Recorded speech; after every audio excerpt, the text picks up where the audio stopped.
22 तारीख अप्रैल की रात से आज तक भाजपा की जो ओछे दर्जे की राजनीति, बहुत निम्न स्तर की राजनीति, उसमें कहीं कोई रोक टोक नहीं, वो रुके नहीं, वो उसी निम्न स्तर पे लगे रहे, अभी भी लगे हुए हैं। पूरे देश में आवाज उठ रही थी कि पाकिस्तान को जवाब दिया जाए, आतंकियों के खिलाफ कदम उठाए जाए। भाजपा के लोग कश्मीर के छात्र छात्राओं के साथ दुर्व्यवहार कर रहे थे, देश की जो अकलियत है, माइनॉरिटी है, मुसलमान है, उनके साथ दुर्व्यवहार कर रहे थे। सोशल मीडिया पर क्या कर रहे थे, आपके सामने, आपदा में अवसर इसीलिए कहता हूं। आपने वो काम किया जो शायद जिन्ना चाहते थे, जो लश्कर तैयबा चाहता है, जो जैश चाहता है, जो पाकिस्तान चाहता है। आपने वही उन्हीं की भाषा में बात की, आपने वही विचारधारा दिखाई, आपने वही मानसिकता दिखाई। अगर हम भी परंपराएं तोड़ने पर आ जाएं तो अंदर उन्होंने क्या बोला था अगर बाहर आ जाए, शक्ल दिखाते फिरेंगे, छिपाते फिरेंगे, चुनौती देते हैं, हम आइए बाहर आके बोलिए, अच्छी बात नहीं है ये। अंदर क्या हुआ अगर हम बताएं कि जयशंकर जी ने अंदर क्या बोला, सरकार में शायद कोई भी मुंह दिखाने के काबिल नहीं रहेगा। ये पीड़ा हम सब के मन में हमेशा रहेगी और ये सवाल आने वाली कई दशकों तक, शतकों तक पूछा जाएगा कि जब देश पर आपदा आई तो कौन क्या कर रहा था। राहुल गांधी क्या कर रहे थे, मल्लिकार्जुन खड़गे जी क्या कर रहे थे और नरेंद्र मोदी क्या कर रहे थे। वो क्या कर रहे थे उसका तो जिक्र करना भी मुझे लगता है एक इस गंभीर विषय पर उनका जिक्र करना मुझे लगता है बहुत मजाकिया हो जाएगा, और ये मजाकिया विषय है नहीं। मिसाइल पाकिस्तान पर दागनी थी, विपक्ष पर नहीं। जिस तरह से वो कभी प्रेम चोपड़ा की तरह, कभी परेश रावल की तरह डायलॉग्स दे रहे हैं, साहब जा कर ये सिंदूर है, इसमें रगों में मांग क्या है, खून है, गर्म है, ठंडा है, और गोली खाओ, रोटी खाओ। ये प्रधानमंत्री है। मुझे लगता है ये 18 घंटे में से 17 घंटे डायलॉग्स की प्रैक्टिस करते हैं और 1 घंटा बोलते हैं। ये एक ड्रामा कंपनी है, सरकार नहीं है। वो टोपी लगा के और चले जा रहे हैं फौज की तरह, तो ये उसी में है। मैं आपको कहा ना, ये सरकार नहीं है, this is like a drama company. And the lead actor who is not even a popular actor anymore is mister Narendra Modi. Pahalgam में अप्रैल 2025 में जो किया, उन आतंकियों का क्या हुआ, वो कहां है? आज तक जवाब नहीं मिला कि सीजफायर किन शर्तों पर हुआ। आज तक जवाब नहीं मिला हाफिज सईद, अजहर मसूद बच के कैसे निकल गए। क्या सीजफायर की शर्तों में इन्हें वापस लाना है या नहीं है? कोई जवाब नहीं। जवाब मांगो, सवाल पूछो तो ये डायलॉग आते हैं आपके। कुवैत ने पाकिस्तान से वीजा की रेस्ट्रिक्शंस जो रोक थी वो हटा दी। ये अभी कल हुआ है। कुवैत में जो लेबर फोर्स है 21% भारत का है। ये भारत की विदेश नीति है कि अब चूंकि अमेरिकी राष्ट्रपति डोनाल्ड ट्रंप ने पाकिस्तान और हिंदुस्तान को हाइफनेट कर दिया, एक कर दिया, और हमारे यहां से चू नहीं निकली, न प्रेम चोपड़ा बोला, न परेश रावल बोला, तो उसकी ये हालत हो गई कि कुवैत अब भारत और पाकिस्तान को एक दृष्टि से देखने लग गया। आप देख रहे हैं देश लाइव, देश की आवाज। नमस्कार साथियों, जब संकट का दौर आता है किसी व्यक्ति पर, किसी परिवार पर, किसी समाज पर, किसी देश पर, तो अपने पराये की और निडर और कायर की पहचान हो जाती है। अभी 22 अप्रैल को देश पर एक संकट का समय आया। पूरा देश दहल गया किस तरह से 26 निर्दोष सैलानी, टूरिस्ट आतंकियों के हाथ मारे गए पहलगाम में, और देश एक आवाज में बोल रहा था, मांग कर रहा था देश के प्रधानमंत्री से, देश के रहनुमा से, कि आप आतंकवाद के खिलाफ जो कदम उठाने हैं उठाइए। एक जिम्मेदार विपक्ष की हैसियत से कांग्रेस पार्टी ने 22 अप्रैल की रात को ही तुरंत एक स्टेटमेंट जारी किया और संकट की इस घड़ी में सरकार से कहा कि हम आप जो निर्णय लेंगे उसके साथ खड़े होंगे। नेता प्रतिपक्ष श्री राहुल गांधी विदेश यात्रा को बीच में ही छोड़कर लौटे। कांग्रेस अध्यक्ष श्री मल्लिकार्जुन खड़गे ने आग्रह किया सरकार से कि आप ऑल पार्टी मीटिंग बुलाइए, और उस बैठक में हमने बिना किसी किंतु परंतु के सरकार को कहा आप जो कदम उठाएंगे हम आपके साथ रहेंगे, एक आवाज में बोलेंगे, और एक आवाज में बोला। तुरंत हमने कांग्रेस कार्य समिति की बैठक भी बुलाई और उसमें भी यही प्रस्ताव पारित किया कि हम अपने सैन्य बलों का मनोबल बढ़ाने के लिए राजनीतिक रूप से एक आवाज में बात करेंगे। राहुल जी पहलगाम के पीड़ितों से मिलने गए, अस्पताल में गए, वहां के अलग अलग भिन्न भिन्न स्टेक होल्डर्स से मिले, वो पोनी एसोसिएशन हो, अलग अलग एसोसिएशन से वो वहां मिले। और जो भारत के सिविलियंस पर पाकिस्तान की कायराना फायरिंग पुंछ में हुई, राहुल जी वहां भी गए अभी 3 दिन पहले, और उनकी सुध ली, उनकी तकलीफों को साझा किया देश के साथ। लेकिन ये सब तो जो हम कर रहे थे आपके सामने है, और हम बार बार आपसे बात भी करते रहे, दिन में 2 बार भी करते रहे, क्योंकि संकट का एक दौर है। जो पीड़ादायक बात है, जो शर्मनाक बात है, वो क्या है कि एक तरफ कांग्रेस पार्टी, पूरा देश, पूरा विपक्ष देश हित में डटा हुआ है आज तक, लेकिन 22 तारीख अप्रैल की रात से आज तक भाजपा की जो ओछे दर्जे की राजनीति, बहुत निम्न स्तर की राजनीति, उसमें कहीं कोई रोक टोक नहीं थी, वो रुके नहीं, वो उसी निम्न स्तर पे लगे रहे, अभी भी लगे हुए हैं। और अपना जो विभाजनकारी उनका एजेंडा है, एक तरह से माफ कीजिएगा, उन्होंने आपदा में अवसर ढूंढा। पूरे देश में आवाज उठ रही थी कि पाकिस्तान को जवाब दिया जाए, आतंकियों के खिलाफ कदम उठाए जाएं। भाजपा के लोग कश्मीर के छात्र छात्राओं के साथ दुर्व्यवहार कर रहे थे, देश की जो अकलियत है, माइनॉरिटी है, मुसलमान है, उनके साथ दुर्व्यवहार कर रहे थे। सोशल मीडिया पर क्या कर रहे थे आपके सामने, आपदा में अवसर इसीलिए कहता हूं। और जो आधिकारिक सोशल मीडिया हैंडल्स हैं, उसमें एक धार्मिक उन्माद फैलाने की चेष्टा की गई। मतलब आप देखिए, एक सत्ताधारी दल का स्तर देखिए कि जहां देश दहला हुआ है, देश उम्मीद कर रहा है कि भाई आप इन सब भेदभाव से ऊपर उठकर जवाब देंगे पाकिस्तान को, आप उसी स्तर में और ज्यादा दलदल में घुस रहे थे। आपने वो काम किया जो शायद जिन्ना चाहते थे, जो लश्कर तैयबा चाहता है, जो जैश चाहता है, जो पाकिस्तान चाहता है। आपने वही उन्हीं की भाषा में बात की, आपने वही विचारधारा दिखाई, आपने वही मानसिकता दिखाई। ये पीड़ा इस देश को हमेशा रहेगी, ये पीड़ा हम सब के मन में हमेशा रहेगी, और ये सवाल आने वाली कई दशकों तक, शतकों तक पूछा जाएगा कि जब देश पर आपदा आई तो कौन क्या कर रहा था, राहुल गांधी क्या कर रहे थे, मल्लिकार्जुन खड़गे जी क्या कर रहे थे, और नरेंद्र मोदी क्या कर रहे थे। वो क्या कर रहे थे उसका तो जिक्र करना भी मुझे लगता है इस गंभीर विषय पर उनका जिक्र करना मुझे लगता है बहुत मजाकिया हो जाएगा, और ये मजाकिया विषय है नहीं। जिस तरह से वो कभी प्रेम चोपड़ा की तरह, कभी परेश रावल की तरह डायलॉग्स दे रहे हैं, साहब जा कर ये सिंदूर है, इसमें रगों में मांग क्या है, खून है, गर्म है, ठंडा है, और गोली खाओ, रोटी खाओ। ये प्रधानमंत्री है, ये प्रधानमंत्री है देश के। आज तक हमें जवाब नहीं मिला कि 2023 में पुंछ में जो आतंकियों ने किया, 2 अक्टूबर 2024 में गांधरबल में जो किया, गुलमर्ग में अक्टूबर 2024 में जो किया, पहलगाम में अप्रैल 2025 में जो किया, उन आतंकियों का क्या हुआ, वो कहां है? आज तक जवाब नहीं मिला कि सीजफायर किन शर्तों पर हुआ। आज तक जवाब नहीं मिला हाफिज सईद, अजहर मसूद बच के कैसे निकल गए, क्या सीजफायर की शर्तों में इन्हें वापस लाना है या नहीं है। कोई जवाब नहीं। जवाब मांगो, सवाल पूछो तो ये डायलॉग आते हैं आपके पास। पिक्चरें हम सबने देखी है साहब, हमारा सारा बचपन पिक्चरें देखकर गुजरा है, लेकिन गंभीर विषयों पे गंभीर चर्चा होनी चाहिए या पिक्चरों के डायलॉग होने चाहिए? पूरी विदेश नीति ट्रोल्स को आउटसोर्स कर दी, पूरी सुरक्षा नीति ट्रोल्स को आउटसोर्स कर दी, पूरी आंतरिक नीतियां जो हैं, राजनीति जो है, राजनीतिक विमर्श जो है, ट्रोल्स को आउटसोर्स कर दिया। ये उसका नतीजा है। नतीजा मैं आपको बताता हूं क्या हुआ पिछले 10 घंटों में क्या हुआ विदेश नीति का। मैं आपको एक ज्वलंत उदाहरण देता हूं। कुवैत ने पाकिस्तान से वीजा की रेस्ट्रिक्शंस जो रोक थी वो हटा दी।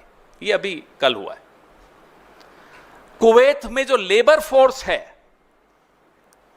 21% भारत का है। यह भारत की विदेश नीति है कि अब चूंकि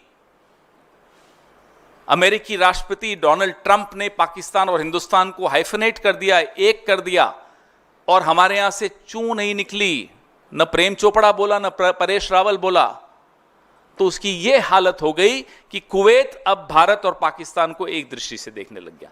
जो रेस्ट्रिक्शन थी वीजा पाकिस्तानियों पर कुवैत से, वो हट गई, और पाकिस्तान और कुवैत अब लेबर ट्रीटी साइन करने वाला है। यह भी आप सुन लीजिए, यह है आपकी विदेश नीति का नतीजा। एक और उदाहरण देता हूं, यह अभी पहलगाम के बाद ही हुआ है। यूएई, यूनाइटेड अरब एमिरेट्स,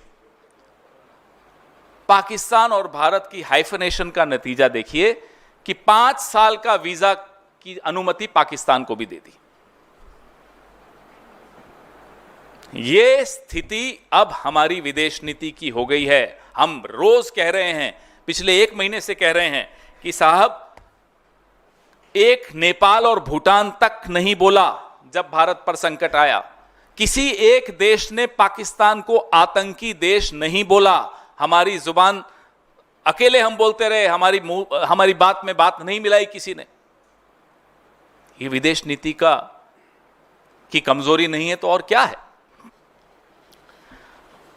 22 फरवरी 1994 में एक सर्वसम्मति से प्रस्ताव पारित हुआ था पीएको को लेकर। आज इस बात को 31 साल हो गए, और इस 31 सालों में बहुत कुछ बदला है, बहुत कुछ हुआ है। लेकिन जो मई 2025 के इस द्वंद्व में मालूम पड़ा, वो बहुत चिंता का विषय है कि कैसे चीन और पाकिस्तान एक होकर टेक्नोलॉजी के माध्यम से एक होकर आए, एक होकर दिखे। इससे ज्यादा खौफनाक और क्या हो सकता है कि हम इसके लिए तैयार नहीं हैं। हम इस बात को एड्रेस नहीं कर रहे क्योंकि ट्रोल्स को समझ में नहीं आता। सब कुछ तो ट्रोल्स निर्णय लेते हैं। हमारी नीति क्या है, हम इसका कैसे जवाब दे रहे हैं। हम हाइफनेशन होने दे रहे हैं, हम अलग थलग होते चले जा रहे हैं विश्व समुदाय में। अभी कल ईरान ने खुलकर पाकिस्तान को बोला, और ये वही ईरान है जिसके खिलाफ आपके ट्रोल्स टीवी पे, जिनको ये लोग भेजते हैं एक्सपर्ट बना बना के, आपने देखा पिछले 1 महीने में उस एक ट्रोल नहीं, अनेक ट्रोल हैं, ईरान के ऊपर कितनी भद्दी टिप्पणियां की। ये वही ईरान है जिसमें दशकों की मेहनत सरकारों ने की, कांग्रेस की सरकारों ने की और सरकारों ने की, कि आज भी वो पाकिस्तान को खुलकर उसने चुनौती दी कि आप आतंक को शरण देते हैं। और कोई, न नेपाल न भूटान, छोड़ दीजिए, कोई नहीं आया। तो ये सब बहुत गंभीर विषय हैं जिनको मुझे नहीं लगता कि सरकार बहुत गंभीरता से इसको एड्रेस कर रही है। जब समझ में आ गया कि जो विध्वंसकारी विदेश नीति है और हम अलग थलग हो गए, तो एक ऑल पार्टी डेलीगेशन की बात हुई। उसमें जो विवाद पैदा किया गया वो आपने देखा, हमने नाम भेजे, जो हुआ चलिए वो तो हो गया। अब वहां भी कुछ लोग टूरिस्ट अट्रैक्शन स्पॉट्स में जा रहे हैं, दिख रहा है, लोग ट्वीट भी कर रहे हैं, एमपीज दिखता है, अलग अलग बैठकें कर रहे हैं, डायस्पोरा से कर रहे हैं। लेकिन वहां भी कांग्रेस के विपक्ष के सांसद क्या कर रहे हैं, कैसे भारत का पक्ष रख रहे हैं, वो आपके सामने है। और पक्ष के सांसद, मैं उस व्यक्ति का नाम भी नहीं लेना चाहता, रोज एक जहरीला झूठा ट्वीट करके वहां भी कांग्रेस पर हमला किया जाए। मिसाइल पाकिस्तान पर दागनी थी, विपक्ष पर नहीं। और विपक्ष की बात कर रहा हूं मैं, सिर्फ कांग्रेस की नहीं, हमारे विपक्ष के और भी साथी जो वहां गए हैं डेलीगेशंस में, बहुत कायदे से, बहुत मजबूती से, they are very effective, more effective than I'm afraid the government also, in putting forward, in protecting the interests of India. A clear comparison between what the MPs of BJP are doing and what the MPs of the opposition are doing. There should be a clear comparison between what the BJP and its supporters did in the last 1 month and what the opposition did, how they conducted themselves. I think this is very important as a lesson for posterity also, the difference between the two. बात कर रहे हैं साहब, कराची पर जा रहे हैं, इस्लामाबाद में हमला हो रहा है, कराची बेकरी पे हमला कर रहे थे, और वो भी किसी बेचारे ऐसे शख्स की थी। ऐसे ये तभी मैं कहता हूं सारी नीतियां इन्होंने ट्रोल्स को दे दी। ये सरकार अब ट्रोल्स चला रहे हैं। आप सबको चिंता में नींद नहीं आनी चाहिए जब ये बात आपको समझ में आ जाएगी तो। This government is being run by trolls, inspired by trolls, operated by trolls, and the results are for everyone to see. When the prime minister talks in the language of a troll, so आप बताइए, चिंता नहीं है तो कैसे होगा काम, कैसे चलेगा, अब कैसे जवाब मिलेंगे, कैसे आने वाली चुनौतियां जो अप्रैल और मई 2025 में जो चुनौतियां समझ में आई, हमें, आपको, विशेषज्ञों को, सबको समझ में आई, उन चुनौतियों का क्या होगा, ये सब जवाब हमें चाहिए। और ये जवाब तभी मिल सकते हैं जब गंभीरता से, बिना ट्रोल्स से प्रेरित होकर बात हो, विशेषज्ञों से बात हो, सरकार को समझ में आए कि साहब यहां हमारी कमजोरी रही है विदेश नीति की, और जिनसे सीखना है उनको आप ट्रोल कर रहे हो। इंदिरा जी को ट्रोल कर लेते हैं साहब, इंदिरा जी को कोई ट्रोल कर सकता है? पाकिस्तान के मामले में आपने देखा उन्होंने क्या किया, भूगोल बदल दिया, और ये चले उनको ट्रोल करने। तो ऐसे लोग जो सरकार में बैठे हैं, मुझे नहीं लगता कि उनसे हमें कोई उत्तर मिल सकते हैं। वो इन चुनौतियों का सामना भी कर सकते हैं, क्योंकि संकट की घड़ी में उनका परीक्षा हुई उनकी, और उस परीक्षा में, माफ कीजिएगा, ये सरकार फेल हुई। Gujarat road show, he is in Gujarat and he has made certain comments saying that इस बार सारी व्यवस्था थी ताकि हमारे घर कोई सबूत ना मांगे। We demolished all targets in front of camera so that no one inside India asked for evidence. यही हल्की राजनीति, this is what we say, this is what we mean when we say that very low level politics, and that too straight, troll in chief, divider in chief, the prime minister। अब ये troll की भाषा नहीं है तो क्या है? आपने तो खुद साबित, हमने नहीं, आपने नहीं, प्रधानमंत्री ने खुद साबित कर दिया जो अभी मैंने कहा, this is the language of a troll. आपने सीज फायर क्यों किया? बताइए, जब पूरा देश आपके साथ खड़ा है, 3 दिन और फौज को मिल जाते, सबूत छोड़िए, कोई कुछ नहीं मांगता, पाकिस्तान पानी मांग रहा होता आपसे, क्या किया आपने? वो 3 दिन अगर आप और दे देते, आपने दबाव में आकर सीज फायर किया, उसका जवाब देने की बजाय ये डायलॉग। पवन सर, मेरा सवाल आपसे ये है, कल कंसल्टेटिव कमेटी एक्सटर्नल अफेयर्स की मीटिंग हुई, जिसको खुद विदेश मंत्री ने जो है वो चेयर किया, और ये बात सामने आ रही है कि उस मीटिंग के अंदर जब ये सवाल आया कि राहुल गांधी ने पूछा है कि बताया गया था क्या पाकिस्तान को, तो वहां से उन्होंने ये जवाब दिया कि इस बात को बार बार पूछना और उसको पूछना भी भाई एक तरीके का अपराध है। अगर इस तरह की बात करनी है, सारी परंपराओं को तोड़ते हुए, एस जयशंकर ने जो बाहर आकर स्पिन डॉक्टरिंग करने की कोशिश की, अगर हम भी परंपराएं तोड़ने पर आ जाएं, तो अंदर उन्होंने क्या बोला था अगर बाहर आ जाए, शक्ल दिखाते फिरेंगे, छिपाते फिरेंगे। चुनौती देते हैं, हम आइए बाहर आके बोलिए, अच्छी बात नहीं है ये। अंदर क्या हुआ अगर हम बताएं कि जयशंकर जी ने अंदर क्या बोला, सरकार में शायद कोई भी मुंह दिखाने के काबिल नहीं रहेगा। लेकिन हम नहीं बोलेंगे क्योंकि हम परंपराएं समझते हैं, कन्वेंशंस का रिस्पेक्ट करते हैं, we respect those conventions. What happened inside if we were to expose, not a single minister in the cabinet will be able to show his face or her face, but we will not do that because we believe in conventions, we respect these democratic conventions. But Mr. Jaishankar alias JJ should also avoid becoming a spin doctor. I mean, he is known for a lot of things which he should not be known for. Now, one more addition is that he is also a spin compounder. I wouldn't even say spin doctor. Sir, प्रधानमंत्री ने अभी गुजरात में ये बोला है कि 1947 का reference draw करते हुए कि if that time we had listened to Sardar Patel and kept fighting till we have got back PoK, things wouldn't have been wrong. He has no idea of history, geography, entire political science. basic democratic courtesies. Why are you even quoting him? Why do you even take him seriously? What were his ideological forefathers doing in 1947? They were criticizing Sardar Patel. They were burning his effigies in that era. They were making cartoons of Sardar Patel, Pandit Jawaharlal Nehru, Subhash Chandra Bose, Mahatma Gandhi. The famous cartoon of a Ravan with 10 heads.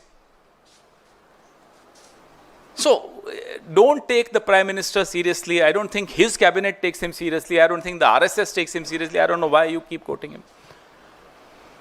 पवन जी, थोड़ा देश के भीतर का दो सवाल हैं। पहला तो ये कि जिस तरीके से प्रधानमंत्री ऑपरेशन सिंदूर को लेकर वो प्रचार प्रसार कर रहे हैं, लेकिन अब मणिपुर की याद नहीं आ रही है। मणिपुर में वहाँ के जो गवर्नर हैं उनको इम्फाल एयरपोर्ट से अपने घर तक आने के लिए हेलीकॉप्टर का इस्तेमाल करना पड़ा। मणिपुर अभी भी जल रहा है। इस पर कांग्रेस पार्टी की क्या शर्मनाक राय है? बात है कि गवर्नर भी सुरक्षित अपने आप को महसूस नहीं कर रहे। राष्ट्रपति शासन की ये हालत है वहाँ, ये स्थिति है वहाँ मणिपुर में। और प्रधानमंत्री 2.5 साल होने वाले हैं, मणिपुर नहीं गए।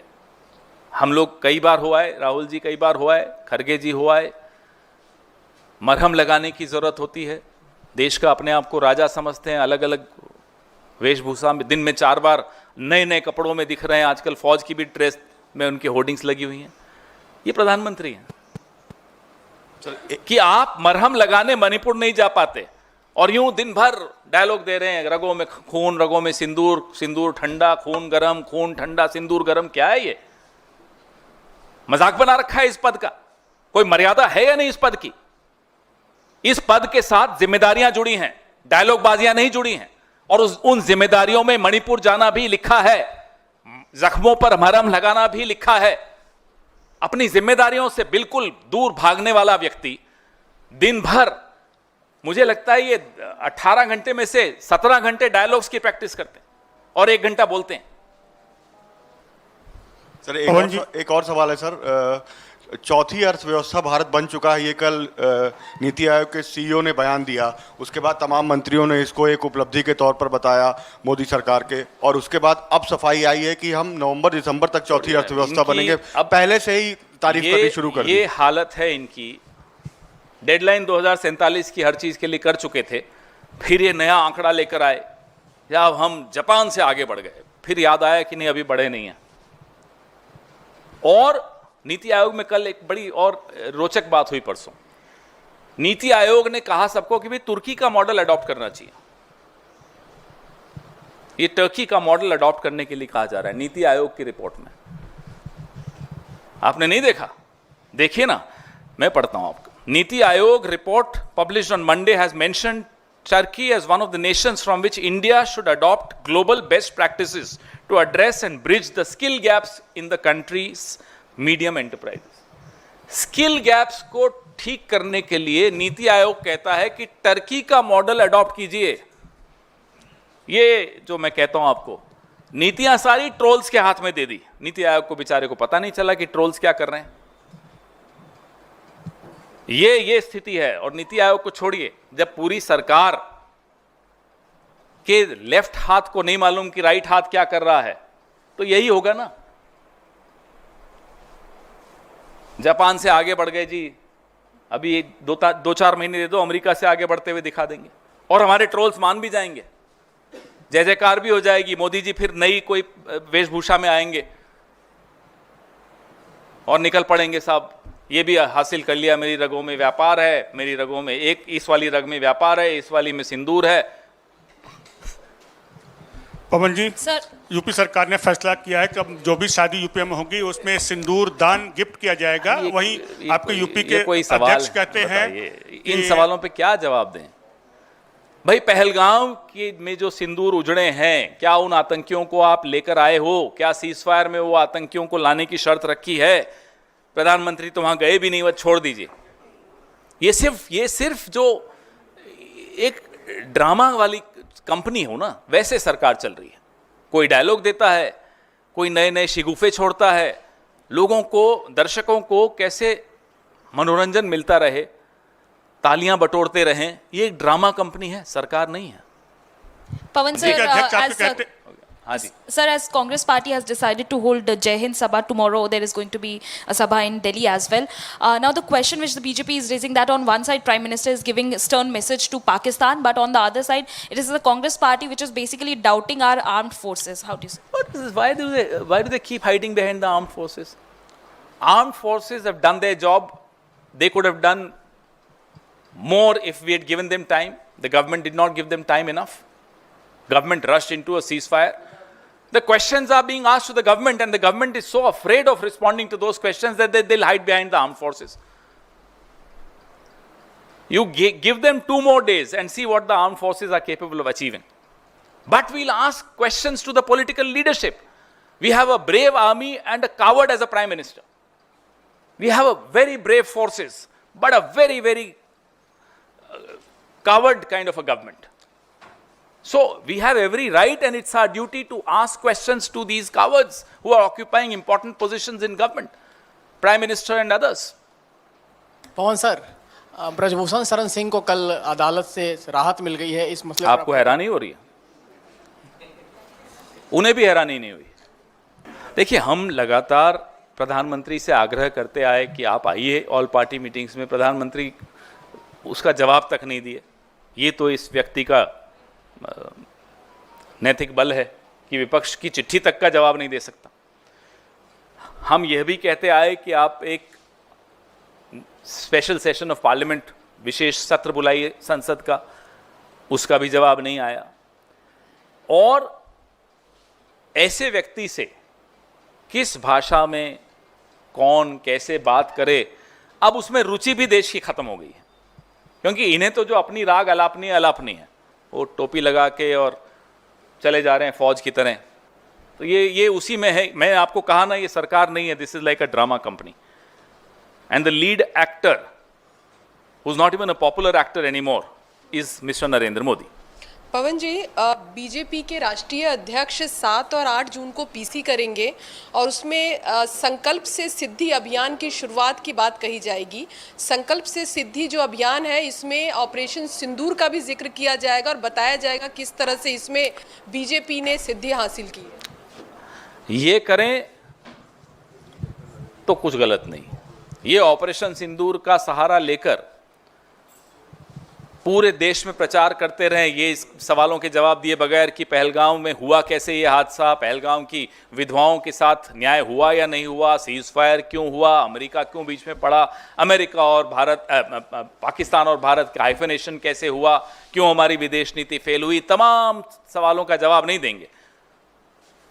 अगर सवाल पूछ लिए तो अरे साहब, आप तो पाकिस्तान की भाषा बोल रहे हो और आप कूच कर रहे हैं सड़कों पर, प्रचार कर रहे हैं ऑपरेशन सिंदूर में ये हासिल किया। हम तो सिर्फ ये कह रहे हैं कि पहलगाम की विधवाओं के लिए न्याय हासिल किया या नहीं किया, सीज फायर में आतंकियों को वापस हमें सुपुर्द किया जाएगा, ये हासिल किया या नहीं किया। जो नुकसान हुआ है वो आपके सामने है, हाइफनेशन आपके सामने है, कश्मीर पे मध्यस्थता आपके सामने दिख रही है, सुनाई दे रही है। ट्रंप रोज बोल रहा है लेकिन जवाब यहां से नहीं जा रहा है। ये आंखें, लाल आंखें दिखाएंगे सिर्फ विपक्ष को, और विपक्ष भी नहीं डरता है इनकी लाल आंखों से। दिखाते रहो, जहां दिखानी है वहां दिखाओगे नहीं। आज पूरा देश को ये समझ में आ रहा है 19 जून 2020 को जो क्लीन चिट चीन को दी थी, उसका खामियाजा कितना भारी है। I am sorry but no country in the world is taking you seriously because of your acts of omission and commission, because of your failed foreign policy, because of the clean chit that you gave to China 19 June 2020. तो ऐसे व्यक्ति ये drama ही कर सकते हैं, करने दीजिए इन्हें। सर इधर सर, गांधीनगर में प्रधानमंत्री ने बोला है कि हम 11 नंबर की इकोनॉमी से 4 नंबर की इकोनॉमी पर पहुंच गए हैं। अब अभी उनको बोलो ना, अभी तो अखबार तो पढ़ लें, अभी तो ब्रेकिंग न्यूज़ है 5 पे ही हो, कल 3 पे थे, वो कोई बोला 5वें पे हैं अभी, अब वो कह रहे हैं 4थे पे आ गए। बताइए भाई कहाँ हैं? बहुत बढ़िया साहब। पवन सर, इस तरह सर बधाई हो आपको। पवन सर, आप लोग विशेष सत्र की मांग कर रहे हैं सर। अरे जब जरूरत थी तब आपके साथ कौन खड़ा था, कोई एक देश बताइए जिसने कहा कि पाकिस्तान टेररिस्ट को सपोर्ट करता है, उनका उपयोग पड़ोसी देश भारत के खिलाफ करता है। कोई एक देश बताइए। FATF की ग्रे लिस्ट में पाकिस्तान है या नहीं है, हमें बताइए, क्यों हटा? फाइनेंशियल एक्शन टास्क फोर्स में क्या हुआ? आप पाकिस्तान को अलग थलग करने की जगह अपने आप को अलग थलग कर रहे हो। यह चिंता का विषय है। पवन सर, आप लोग विशेष सत्र की मांग कर रहे हैं, TMC का भी साथ मिला। आज TMC के सांसद सेंट्रल हॉल में अभी बैठक कर रहे हैं इस मुद्दे की मांग को लेकर, तो आपको लगता है कि अब सरकार मानेगी? ये सरकार, जब ऐसा दौर था कि हम सब उनके साथ खड़े होने को तैयार थे, खड़े थे, तब नहीं मानी। आपको पहले भी इसी मंच से उदाहरण दिया था 1962 का, जब नेहरू जी से अटल जी ने मांग की थी विशेष सत्र की बीच युद्ध के। तब अटल जी की बात को माना था नेहरू जी ने और संसद का विशेष सत्र करवाया था, लेकिन वो नेहरू जी थे। ये तो उनकी पांव की धूल के बराबर नहीं है, तो ये थोड़े मानेंगे। After 60 years, do you think we deviated from that? Also, do you think the ruling party tries to undermine the ideology put forth by Nehru for their own gain? I am asking this question since it is the 60th anniversary of Jawaharlal Nehru. It's the death anniversary of Jawaharlal Nehru ji, and it's a very valid question that you asked. They are trying to undermine Jawaharlal Nehru ji because they cannot match. Even from a long, huge distance, they cannot match even the shadow of Jawaharlal Nehru ji. And that hurts them a lot. To become Jawaharlal Nehru, you have to live a life of Jawaharlal Nehru, a life of giving up all the prosperity that he was born in. He adopted a life of hardships. He understood India as a man in love with India. And only a man in love with his motherland can understand India the way Jawaharlal Nehru understood India. So there is no comparison. There is, I would hate myself if I start even comparing the two. They can't be compared, I'm sorry.